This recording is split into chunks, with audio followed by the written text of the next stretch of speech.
Hi hello నమస్తే, welcome back to our channel. నేను మీ వంశీ. ప్రజెంట్ మనతోని సీనియర్ జర్నలిస్ట్ జగదేవ్ గారు ఉన్నారు. సార్, డైరెక్ట్గా ఎందుకు చెప్పానంటే, ఇప్పుడు ప్రెస్ మీట్ పెట్టారు షర్మిల గారు. ప్రభాస్కి నాకు ఎలాంటి సంబంధం లేదు, నా పిల్లల మీద ప్రమాణం చేస్తానని చెప్తాను. అసలు ఎందుకు ఇద్దరి మధ్య సంబంధం? వాళ్ళ ఫీల్డ్ వేరు, వీళ్ళ ఫీల్డ్ వేరు. ఏదో సినిమా ఫీల్డ్, ఏదో రాజకీయం ఫీల్డ్. ఎలా కనెక్షన్ వచ్చింది, ఎందుకు ఇలా జరుగుతుంది అంటే ఎవరైనా కావాలని చేస్తున్నారు రోమన్స్? కావాలని చేసిందే కదండి. ఏదో ఎక్కడో ఏదో లీడ్ దొరుకుతుంది, ఎక్కడో ఏదో ఎవడో చూసుంటాడు, ఒరే అది అక్కడ అయిందట కదా, అట కదా అని చెప్తాడు.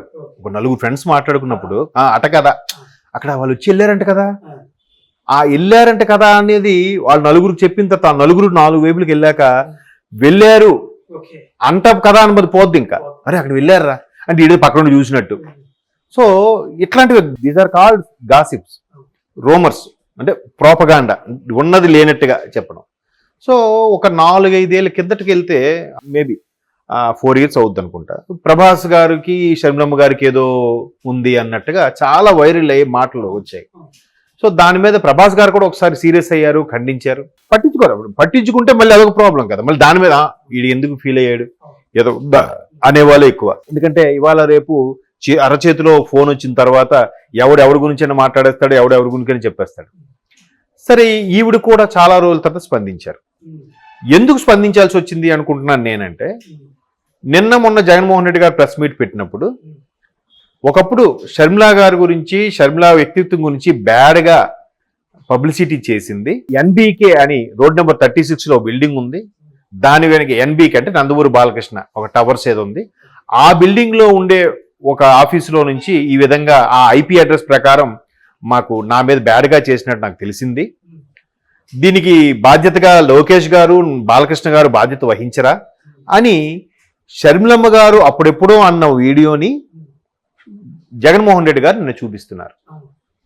ఇప్పుడు దాన్ని బేస్ చేసుకుని షర్మిలమ్మ ఏమంటున్నారు, నిజంగా చెల్లెల మీద ప్రేమ ఉంటే నువ్వు అప్పుడే ఎందుకు అడగలేదు, నువ్వు అప్పుడే ఎందుకు ప్రశ్నించలేదు, అప్పుడే ఆ ఐపీ అడ్రస్ ట్రేస్ చేసుకుని ఎందుకు మాట్లాడలేదు, అంతే కదా.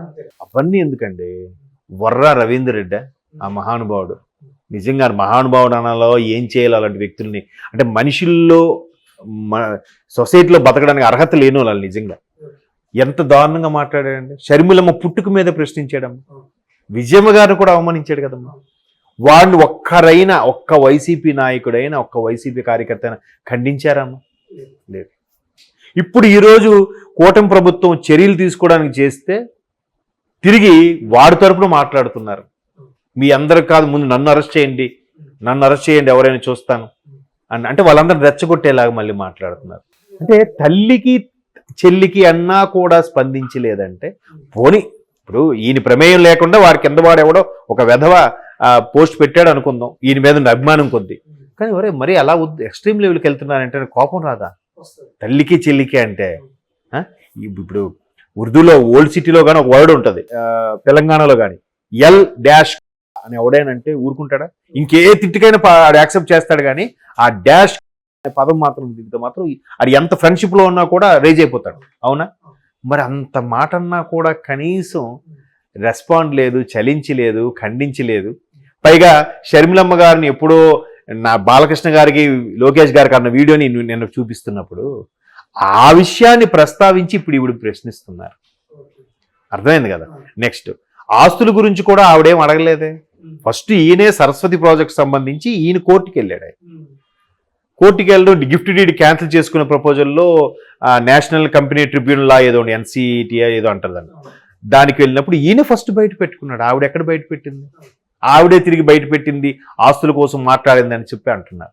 అంటే గుడ్డిగా బండగా చెప్పేస్తున్నారు. అంటే వినే వాళ్ళకి ఏమీ తెలియదు, వీళ్ళు సామాన్యమైన గొర్రెలు, మనం ఏం చెప్తే అదే వింటారు అనే ఫీలింగ్ లో మాట్లాడుతున్నారు. తెలీదా? అంటే ఒకవేళ కూటమి ప్రభుత్వం అబద్ధాన్ని నిజం చెప్పేసినా మనకు అర్థం కాదా? అర్థమవుతుంది కదా. లేదా మీ పర్టికులర్ ఛానల్లో 10 సార్లు అన్న దేవుడు, ఇంద్రుడు, చంద్రుడు అని చెప్పేస్తే అర్థం కాదా? మరి విజయమ్మ లాంటి వ్యక్తిని కూడా వ్యక్తిత్వ హననానికి పాల్పడినా కూడా మీలోంచి కనీసం ఖండించలేదు, ప్రస్తావన తేలేదు అని అంటే ఏమనుకోవాలి? సో అదే ఆవిడ ప్రశ్నించింది. మరి చెల్లి గురించి అంత ప్రేమ ఉన్నప్పుడు చెల్లి వీడియో చూపించావు నేను ప్రెస్ మీట్లో, మరి అప్పుడు నువ్వు ఎందుకు ఐపీ అడ్రస్ ట్రేస్ చేయలేదు? అప్పుడు ఎందుకు నువ్వు కట్టుకోలేదు? అంటే దాన్ని ట్రోల్ చేసింది నువ్వేనా? దాని వెనక మీ హస్తం ఉందా, మీ వాళ్ళు ఉన్నారా, అదే అడుగుతుంది ఆవిడ. చిన్న ఎగ్జాంపుల్ అండి, తిరుపతి లడ్డు కల్తీ అయింది. ఓకే, ఎవడో కింద స్థాయి వెధవ కక్కుర్తి పడ్డాడు అనుకుందాం. ప్రతిదీ పైవాడు వరకు తెలియాలని లేదుగా.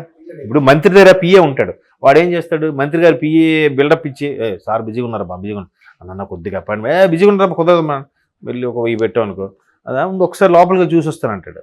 మళ్ళీ బయటకు లేదు సార్ సారు ఫోన్లో మాట్లాడతాను అన్న చూడండి, ఇంకో 1000 పెట్టాలి పాకెట్లో, ఒకరి షాకు సార్ ఫ్రీ అయినాక పిలుస్తానంటాడు. ఊరికి అంటే ఇది పెంచుకోవాలి కదా రేటు. మళ్ళీ వచ్చిన తర్వాత బిజీగా ఉన్నారు అంటే మంత్రికి ఈ విషయాలు తెలియదు, పక్కనున్న మంది మార్బలం పిఏలు వీళ్ళు ఓవర్ యాక్షన్ చేస్తుంటారు. సో అలాగా కింద స్థాయి ఎవడో టీటీడీ ఉద్యోగి కక్కుర్తికి, డబ్బు కక్కుర్తికి గడ్డి తింటే మీరేం చేయాలి? ఆడెవడో వెధవ మాకు తెలియకుండా ఇలా చేశాడు, ఆడెవడైనా సరే, ఆడు మా పార్టీ వాడా మా మతం వాడా అని కాదు, ఎవడైనా సరే తప్పు చేశాడు ఎప్పుడు వాడిని శిక్షించండి అని ఒక మాట అంటే అయిపోయిందిగా. అలా అన్నారా వీళ్ళు ఎవరైనా? తిరిగి వెనకేసుకు రావడం, ఇది మా హయాంలో జరగలేదు మీ హయాంలోనే జరిగింది, అనవసరంగా ఎందుకు మత విద్వేషాలు రెచ్చగొడుతున్నారు, ఎవరు చెప్పారు కల్తీ జరిగిందని, కొవ్వు కలిపారని మాంసం కలిపారని ఎవరు చెప్పారు, ఇలాగెందుకు మాట్లాడడం, అసలు విషయం వదిలేసి. అంటే మీరు ఆడితో మీరు టైఅప్ అయ్యారా కింద వాడితో, అంతే కదా. ఒక డౌట్ సార్, ఇప్పుడు అలా ఎందుకు రూమర్ అంటే ఈ ప్రభుత్వంలో జరిగింది ఎందుకన్నారంటే 100 రోజుల పాలన సరిగ్గా జరగలేదు కాబట్టి ఈ ఇష్యూని తీసుకొచ్చారని అంటున్నారు వాళ్ళు. పోనీ 100 రోజుల పాలన జరగలేదు, ఈ విషయం తీసుకొచ్చారు, మరి రిపోర్ట్లు ల్యాబ్ రిపోర్ట్లు కరెక్టా రాంగా? పోనీ నేను ఎలా అంటున్నాను, నేనేమంటున్నాను 100 రోజుల పరిపాలన కాబట్టి ఇవన్నీ జరుగుతున్నాయి, ఆడెవడైనా సరే ఆడిని వదలొద్దు అని ఒక మాట అనొచ్చు కదా, మీరు ఎందుకు అనట్లేదు? ఇప్పుడు మన ముత్యాలమ్మ టెంపుల్ వ్యవహారమే జరిగింది, ముస్లిం లీడర్స్ అందరు కలిసి ఏంటి స్టేట్మెంట్ ఇచ్చారు, వాడు మా మతస్థుడైనా సరే ఏ మతస్థుడైనా సరే ఇటువంటి తప్పుకి పూనుకుంటే వాడిని వదలొద్దు, ఆడు ఎలాంటి వాడిని శిక్షించండి అని చెప్పారు. క్లియర్ కదా. అంటే వాళ్ళకి సంబంధం లేదు, వాళ్ళే ఉసుగొలిపినట్టు కాదు కదా. ఇక్కడ లేదు ఆ కింద స్థాయిని వాళ్ళు సపోర్ట్ చేశారంటే అర్థం ఏంటి, వీళ్ళ హ్యాండ్ ఉన్నట్టేగా. ఇక్కడ కూడా అదే, పోని 100 రోజు పరిపాలన నువ్వు ప్రశ్నించవయ్యా, వాళ్ళ ఆ తిరుపతి లడ్డు అంశం ఎత్తక ముందే మీరు జనాల్లోకి వచ్చి మాట్లాడండి. వాళ్ళు ఏదో అంటే ఇంటి దగ్గర మళ్ళీ ఆ ఛాంబరే, ఆ 4 గోడలే, అదే ప్రెస్ మీట్, అదే 4 గోడలు, ఒకప్పుడు కాన్ఫరెన్స్ కాల్ అదే, ఒకప్పుడు కేబినెట్ సమావేశం అదే, ఒకప్పుడు సెక్రటేరియట్ అదే, ఒకప్పుడు సీఎం క్యాంప్ ఆఫీస్ అదే, అన్నిటికీ అదే రూము. బయటికి రండి. ఇప్పుడు కూడా అసెంబ్లీ సమావేశాలు జరుగుతున్నాయి, తప్ప ఒప్ప మీకు సీట్ ఇవ్వలేదు, మీరు మాట్లాడిన ఛాన్స్ ఇవ్వలేదు, చెయ్యెత్తి నిలబడండి. అప్పుడు జనాలు ఎలా